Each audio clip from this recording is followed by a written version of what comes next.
Was UFC 302 really as boring as everyone's saying online? I watched the early prelims, and the main card. I'm going to give a little bit of a brief summary as to how I felt about the entire card from start to finish. To start it off, we had Andre Lima get a win over Mitch Raposo. He was 5 pounds overweight. He missed weight. I thought it was a good bout. I thought it was very entertaining. Lima is very, very technical, and you could see his potential in the future. Raposo has that dog in him. You could tell the entire fight he was not going away, and even though he was taking those leg kicks to the forearms, he was still coming forward. So good on him. Even though he didn't get the win, it was very entertaining to open up the early prelims. Then Eileen Perez and Jocelyn Edwards had a bit of a grudge match apparently that they squashed at the end of the bout, and it was entertaining because of the reversals in the beginning, and then towards the end it kind of got a little stale, to be real with you, but the reversals were exciting. Now the main event for the early prelims, Mickey Gall versus Basil Hafez. I don't know if I'm saying that correctly. I hope I am. If not, my apologies. That was entertaining. They went at it for 3 rounds. Basil was trying to take his head off with crazy big shots.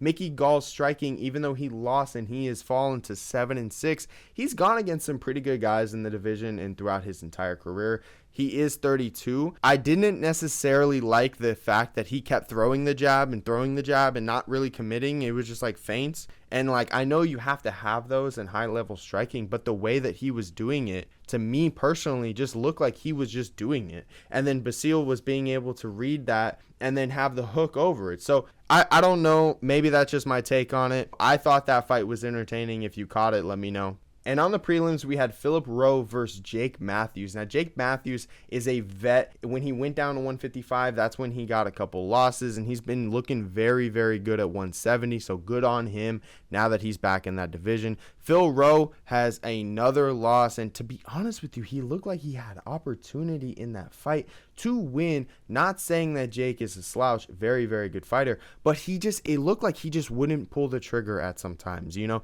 he had opportunities when he started to get going. Matthews was able to shut it down. So good on him. I thought overall it was a good fight, and they really, really went at it, even though it was a decision. I know a lot of people don't like decisions. I'm not the craziest fan, but as long as they go at it and try to finish the fight and they're still going at it the entire bout, I don't care, as long as it's a good, entertaining fight. And they definitely showed out. Now, to open it up, we had Grant Dawson literally run across the cage and go get Joe Selecki, and I thought that was fucking hella entertaining. Not that the ground and pound and the control time on top and all of that wasn't entertaining, but you gotta be a fan of the sport to want to watch that sort of stuff. Like I said earlier with the Eileen Perez and Jocelyn Edwards, sorry if I mispronounced that. The reversals were entertaining. We got to see some progression, as long as there's an attempt to move forward instead of just holding somebody like Jelton Almeida normally does instead of what he did in this next bout, which I'll get to. But when you're pausing instead of advancing, it's just not entertaining. Why are you going to hold somebody down for top control or control time? At least go for a submission or try to do some ground and pound. Do something. Advance your position, please. Jelton Almeida, somebody that to me normally just holds dudes like Derek Lewis, Curtis Blades, trying to hold him, not really getting a submission. But against these big fat white dudes in the heavyweight division who he's given up 60 pounds to, he's able to just get a body lock, trip him, and boom, that's it. And I'll see you tomorrow. So good on him. He gets a win. He's 21-3, but we see you be able to beat these guys. We need some advancement when you get higher up. So hopefully you're working on that, and hopefully you just continue to try to finish a fight. And then Cesar Almeida versus Roman Kopylov. I thought that was an interesting striking battle every time Cesar Almeida kept going forward. By the way, if you didn't see my last video, I didn't necessarily know that much about him. They talked about him. He's an established kickboxer, but now he's coming into the sport at 36. And he just can't necessarily get that gap of grappling. So it's just understandable that Roman Kopylov was able to take advantage of that over Cesar Almeida and secure this win overall, because on the feet, Cesar looked amazing. To open up the main card, we had Randy Brown versus Elizeu Zaleski dos Santos. And I thought it was entertaining because of the back and forth where Elizeu almost had Randy in that rear naked choke. And then he got out of it and they reversed it. It was like almost a neck crank. It was insane. He got out of it, then was able to put him in one. And it was just a really, really good bout of trying to finish each other. And they just couldn't, man. Both of them are dogs. Thank you for the entertaining bout. This might be the only stinker on the card. Nico Price versus Alex Morono. A lot of people were talking how they shouldn't even have been on the main card. They looked like they were moving in slow motion. I'm not the craziest fan of these two fighters. I don't know why they pitted them up again after their rematch, but it is what it is. They were on the main card. It is, and it's probably the biggest stinker of the night, if I'm being honest with you, but probably the only one, because a lot of people were saying the whole card sucked, but that's fine. Kevin Holland breaks Michael's fucking arm with an arm bar after he gets dropped. I mean, pretty fucking insane exchange. He heard it pop, and then the dude wouldn't tap, so he really had to fucking break it. And Herb Dean, he kind of got to it a little late, if I'm being honest with you. I think he should have stopped it a little earlier before the arm break, but you could tell the arm was broken, dislocated. Something happened to that shit, but it was disgusting. And great win on you, Kevin Holland. We will keep you around. I love watching you fight, and I'm glad to see you and Dana have a great relationship because you're just entertaining to watch. Dude, a lot of people gave Sean Strickland a lot of fucking hate for this co-main event, and I just don't understand. He was the only one to come to fight. He's the only one that was trying to fight. Costa was circling and running and circling and running, and then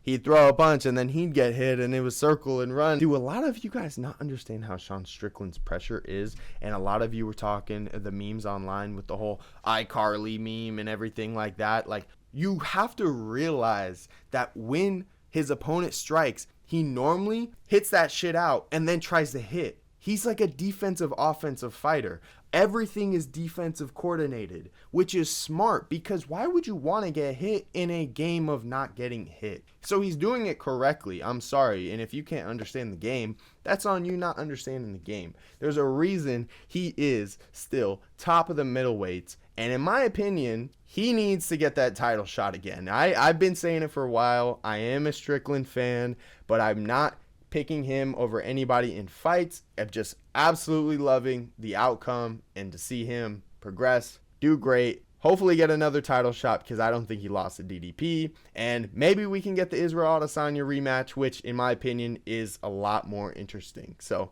I don't know why you guys are shitting on Sean Strickland. He gave us this co-main event because the UFC called him up, asked him, hey man, we really need you to take this. We'll throw a huge bag at you. We know you don't really need to because we know you didn't really lose to DDP. It was just the judges. But here you go, big bag, and we need you. So he's a company man, answering the call every fucking time, and let's give him another title shot because he didn't really lose it in my eyes. And now the main event. The main event, understandable that he got performance of the night and fight of the night. Islam is great. I'm just not a big fan of the fake respect and then just openly shows his opponents disrespect. How many times have we seen in interviews where he shits on the BMF or he shits on other fighters that can't win a belt, and then after he beats Dustin, it's all, oh, he's so great, he's this, he's that, and then shits on him again and jokingly he's like, oh, I said what I was going to do and I made him tap and he still went out, talking shit about his boxing. I don't know, man. Just to me, the way I've perceived Islam Makhachev in the media and just who he's kind of been, his interactions, it just says fake bullshit. You get what I'm saying? Like, just be real. Like, if you're going to be the shit talking guy who can barely say that much English, even though his English has gotten better, just be that guy. I don't want this fake fucking respect. You know, I need respect and you got to give me respect and I got to show you respect, bro. Like, if you want to shit on people, just shit on them and move fucking on, bro, because that's going to be a lot more respectable than you putting on this fake ass front of you being some nice dude, because I'm not buying it. And I don't care what anyone else's opinion is. That's my opinion of it. I am not buying the nice guy BS, and I'm not buying it with Khabib either. Khabib is the same way. They are both guys who believe in their skill, who believe they're the best in the world. They believe all these other guys are bums, and that's the way they need to also think. And that's perfectly fine. But then don't feed us some bullshit and then say you need some respect or you need to give respect or whatever the case is. Like, you're not respectful yourself. So, and then putting on the fake front is just annoying to me. It really is. Now, and that has nothing to do with me wanting Dustin to win or even Volkanovski to win. The Charles Oliveira fight, I had no horse in the game. I like Volk. I like Dustin. So I did like to see Dustin get that opportunity and get that world title for his career. But Islam really showed that he is levels above people. His striking is really good. Even Dustin said in the post fight that the way he exits is weird, the way his boxing is odd,